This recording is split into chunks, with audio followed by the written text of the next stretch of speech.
A shocking incident unfolded at a campaign rally for former President Donald Trump when a 20-year-old nursing home employee from suburban Pittsburgh attempted an assassination, resulting in the death of one spectator and injuries to 2 others. The assailant, Thomas Matthew Crooks of Bethel Park, Pennsylvania, opened fire from a nearby rooftop before being shot dead by Secret Service agents. Crooks, a registered Republican, packed explosives in the vehicle he drove to the rally, raising concerns about the extent of his intentions.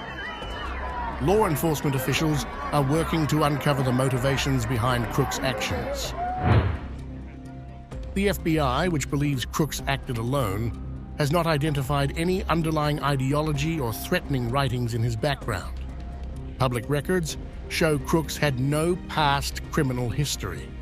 We are investigating this as an assassination attempt, but also looking at it as a potential domestic terrorism act. So our counterterrorism division and our criminal divisions are working jointly together to determine the motive in this case. Trump, the presumptive Republican presidential nominee, sustained a minor injury, with the upper part of his right ear being pierced in the shooting. The deceased spectator, Corey Compratore, a former fire chief, was hailed as a hero for protecting his family during the attack. He was a man of conviction, and what happened to him is absurd, and it should be condemned. In my adult life, I've never registered to vote or voted. And as soon as I heard what happened and then learned that it was from Corey, it was to Corey that happened, I said, I went upstairs as soon as I got home and I registered to vote. This will be the first time I've ever voted. And I think it will be in his memory. He is a hero. He's a hero that I was happy to have as a neighbor. It's going to get bad after this. Crooks's family has expressed shock and confusion, with his father, Matthew Crooks, cooperating with the FBI investigation. Crooks, who graduated from Bethel Park High School in 2022, was remembered by peers as a bullied outcast who once tried out for the school's rifle team but was rejected. His political leanings appeared mixed, with records showing a small donation to a progressive PRC despite his Republican registration.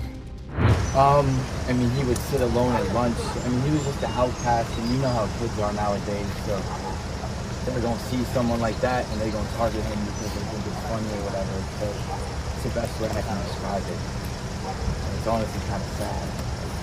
I don't want to say this is what provoked it, but you never know. You said he was alone? Yeah. I want to say he was a loner more because he was quiet, but like he was just bullied. Like he was bullied so much.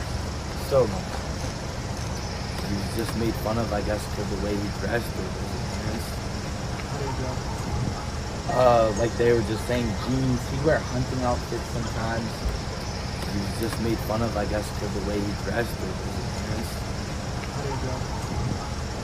Like they were just saying jeans. He'd wear hunting outfits sometimes.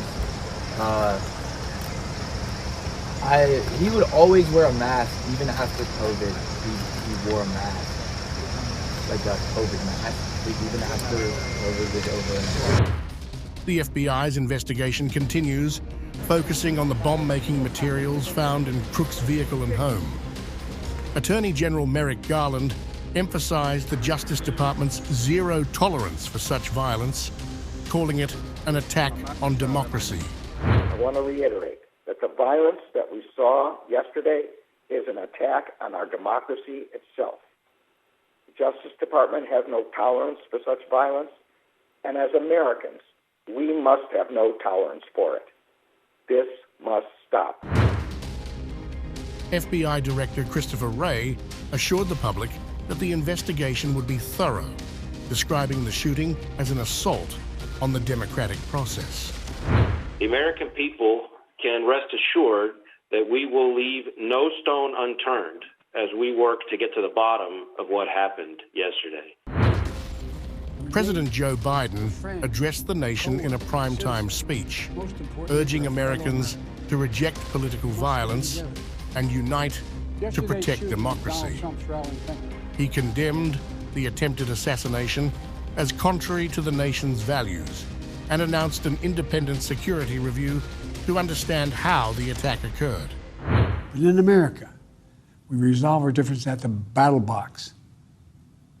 You know, that's how we do it, at the battle box, not with bullets. The power to change America should always rest in the hands of the people, not in the hands of would-be assassin. You know, the path forward through competing visions of the campaign should always be resolved peacefully, not through acts of violence. You know, we're blessed to live in the greatest country on earth, and I believe that with every soul, every power of my being. Meanwhile, supporters of former President Donald Trump gathered in Huntington Beach, California, as the former president called for unity and resilience. Sunday, after an attempt on his life, added fresh uncertainty to an already tumultuous presidential campaign and raised sharp questions about how a gunman was able to open fire from a rooftop near a Pennsylvania campaign rally. We know that they're trying to steal it from us, and they're going to do whatever they can to get rid of Trump. And so yesterday they tried, and so we're here to let them know that's not going to happen. We're not going to let that happen. We know we see what's happening, and it's not going to happen under our watch. The Secret Service says it is confident in the security plans for the Republican National Convention after the attack at the Trump rally in Butler, Pennsylvania. Audrey Gibson-Cecchino, the Secret Service's coordinator for the convention, said at a press briefing Sunday the agency is fully prepared and have a comprehensive security plan in place and are ready to go. This is a national special security event. That designation is the highest level of security designation that the federal government can determine. So we are confident in these security plans that are in place for this event, and we're ready to go. It's been an 18-month process. We've worked together over that 18 months to develop operational security plans for any and all aspects of security related to this event. But did it change within the last, has any change been made in the last 24 hours? We're not anticipating any changes to our operational security plans for this event.